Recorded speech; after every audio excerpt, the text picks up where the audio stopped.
I'm Jacob VanAssche, and this is our VanAssche project that we've been working on for software requirements engineering, taught by Dr. Morrison.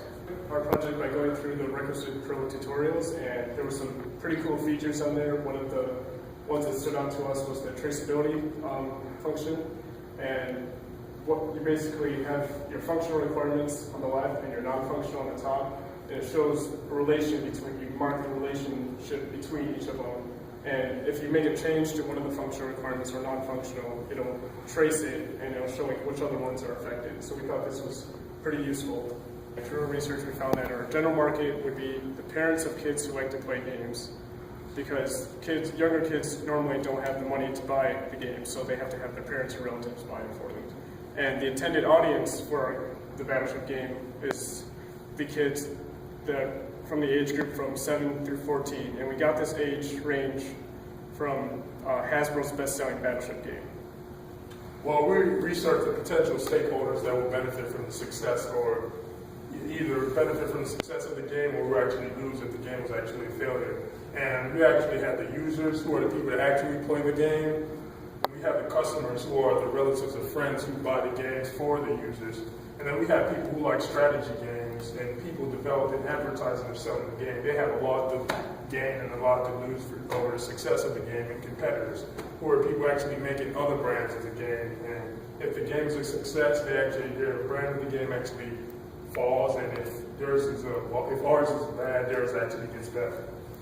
Then our mission, we came up with a mission statement, and that is to entertain strategy game enthusiasts with our authentic replica of a classic VanAssche game. Well, this actually we're able to test this against the functional and non-functional requirements of our game.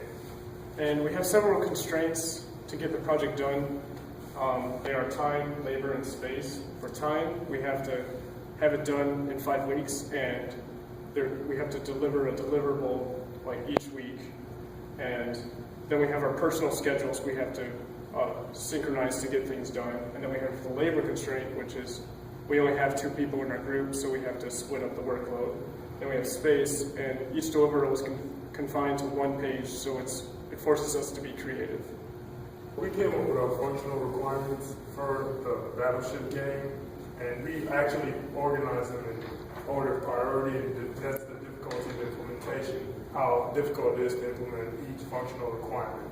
And our first functional requirement was the system must allow the user to place a ship on their grid. So this is at the beginning where placement of the ships are being made. So a user should be able to click on the ship and actually drag it and place it on the selected coordinates on the grid. And it should be placed on those selected coordinates of that grid. And the difficulty of implementation of this requirement, we give it 2. And it's actually 1 being very easy to implement and 5 being very difficult to implement. And we came up with most of our requirements, our sources from both of our group members, and the elicitation technique was pretty much from brainstorming and domain analysis, which is actually our knowledge of the game beforehand. And this is actually a key functionality of the classic VanAssche game. And the second one is the system must allow the user to attempt to hit ships on the opponent's grid. So each user must be able to shoot at the grid of the opponent. So we actually gave this one difficulty of implementation of a 4. This is what we think is the most difficult to implement in the code. You know that. So these all tie into the classic. These are key functionalities of the classic VanAssche game. And our third one, we have the system must have 2 grids per user, 1 grid for the user's ships, and 1 grid containing the user's shots fired. So this is your placement of the ship's grid on one part, and then your guessing grid on the other. And we gave this implementation of difficulty of 2, and it ties into the entertainment value of our mission statement. Because if it doesn't keep track of where you guessed, then the user will be frustrated because they don't know where they went. So this helps the entertainment value of it. And our fourth one is the system must inform the user when all the coordinates for a ship have been hit. This basically just means a ship has been sunk. And we give the implementation difficulty of a 3. And the last one, the system must inform the users when all the coordinates for each ship of 1 player have been hit. This is all the ships have been sunk, and this will determine the winner of the game and the loser. So these are our non-functional requirements for the battleship game, and they're listed in order of importance. So we can start with the first one. The system must not allow the users to shoot or place ships outside the grid's boundary. Without this, there would be no point to the game. Like, people would just be able to shoot anywhere and place ships anywhere. It would defeat the purpose of the game. Our second one is the system must not allow a user to see his or her opponent's grid, and this plays into the security of this system. Well, our third non-functional requirement is the performance. The system must update each grid within 2 seconds after every shot attempt. So after every shot is made, the system must update the grid, the guess of the grid, so it actually shows the coordinate of the point that just got shot on. And this should happen every 2 seconds, at least 2 seconds, a maximum of 2 seconds after the shot is made.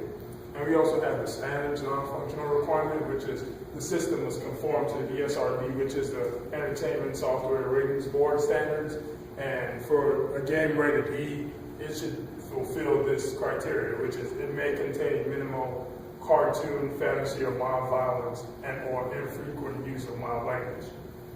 And also the space. The system must have 2 grids per player. Each player must have 2 grids, the guessing grid and the ship grid. And this is for each player, and each must be a 10 by 10 grid, which is a 10 row, 10 column, which is which is 100 cells for each grid. Okay, so we have a relationship between our functional and non-functional requirements. So we actually made a table which actually shows the correlation between the functional requirements and the non-functional requirements, and we actually took an idea out of the House of Quality video we watched earlier in the class and actually made it to show like a table of how each one is related to the other. And our key right here is a double plus means a strong correlation, a single plus means a weak correlation, and a 0 means no correlation. Okay, for an example, which I'll show you right here, for the boundary non-functional requirement, which is you should only place a chute within the boundary of the grid, and the placing of the ships, there's a strong correlation between those two. And also in shooting, you should only be allowed to shoot within the boundary of the grid. So there is a strong correlation between these 2 functional requirements and this non-functional requirement. And in the performance where the grid has to be updated within 2 seconds of every shot attempt or placement of ships, this is strongly correlated to the placement, because after every ship is placed, the performance non-functional requirement is just updated. The grid should be updated after each ship is placed. And also in shooting, if wherever the user shoots on the grid, the performance thing, the grid should also be updated, so that spot is shown as either a hit or a miss. And another example is shooting and security, which is shooting on the grid, and security talks about seeing the other person's grid. So if you can see the other person's grid, then you'll have an unfair advantage, so it's directly correlated with it. And then for our standards, which talks about the ESRB rating, it's not correlated with anything except for it's somewhat correlated with the shooting because it may contain some type of violence because you are hitting a ship. Okay, we actually have our testing, which is actually for the functional and non-functional requirements. So we're actually making sure that each functional and non-functional requirement is actually doing what it said it's supposed to do. So for a functional requirement, one of our tests was we will test to ensure that each ship selected must be placed on the user's grid. Each ship must also be placed on the coordinates selected by the user. And for a scenario of this type of test, we're actually going to test the system for failure. So we're going to try to place a ship outside of the boundary of the grid. And if the system lets us do that, we know the system is problematic. And also, when we actually place a ship, we're going to ensure that it actually places on the selected coordinate we defined before we placed it. And if it places somewhere else, we also know the system is flawed and it has an error. And an example of a non-functional test will be, we'll test the player if a player is able to access his or opponent's grid to ensure, and this ensures the system is secure. So a possible scenario for this is somebody's trying to cheat and they're trying to see the other person's grid, and this won't be allowed because our system will restrict it. Okay, for the time estimates, based on the current requirements for the game, we estimate it's going to take us a total of 74 hours to implement these requirements. So we actually broke them down. For the placing requirement, we estimated 15 hours. For the shooting requirement, we estimated 20 hours. For the hidden requirements, we estimated 11 hours. For the gridding requirement, we estimated about 12 hours. And the winning, we estimated 16 hours. Several low-level function requirements for each high-level function requirement. And with that, we have the hours to implement for each one, and this will help determine a more accurate time estimate at the end. For the first high-level function requirement, we have the system must allow the user to place a ship on the grid. And 1.1, we have the system must allow the user to designate which direction the ship will be placed, horizontal or vertical, and the hours to implement forward. For 1.2, we have the system must allow the user to select a ship where the mouse coordinates of the user selection will correspond to the ship, and this will take 2 hours. And then we have 1.3, when a ship is selected, the system must allow the user to drag the selected ship to his or her grid and release the ship on the grid. And then we went even further for 1.3.1. When the user releases the ship on the grid, the ship will be placed according to the direction specified by the user and the coordinates where they release their mouse. And the hours to implement encompasses 1.3, and it'll take about 6 hours. For the second high-level functional requirement, we have the system must allow the user to attempt to hit ships on the opponent's grid. And then we broke this down into 2 parts as well. 2.1 being the system must allow the user to select a coordinate on the opponent's grid and inform the user if their selection is a hit or it's true or a miss, being false. And we split that up. If the last selection was a hit, then the user gets another turn. And 2.1.2, if the last selection was a miss, then it is the opponent's turn.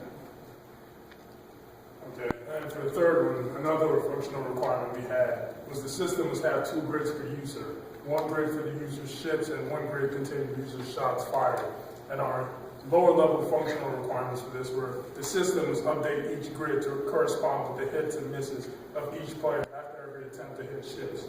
And we also have a sub-level functional requirement, that lower level requirement, which is if a shot is a hit, then display an X on the corresponding coordinate on the user taking the shots, guessing grid, and the opponent's ship grid.